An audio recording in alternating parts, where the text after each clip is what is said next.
I was 14 years old when my father told me we were moving into the quarantine zone. I was helped into the back of an APC and watched the internal screens closely as we rolled across Singapore. The quarantine zone gates were opened by guards the 54I had bribed.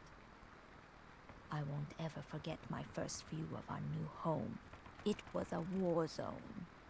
Desolate, trash, and wreckage everywhere. There were still the remains of bodies laying around.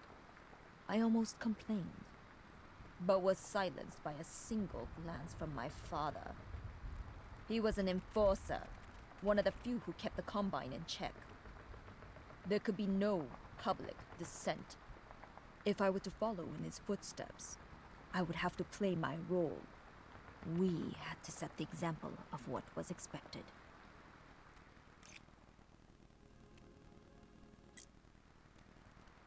No one ever dared to mess with me. Everyone was terrified of my father, and with good cause. The only people allowed to lay hands on me were my combat tutors. I expect my father would have killed them for going easy on me.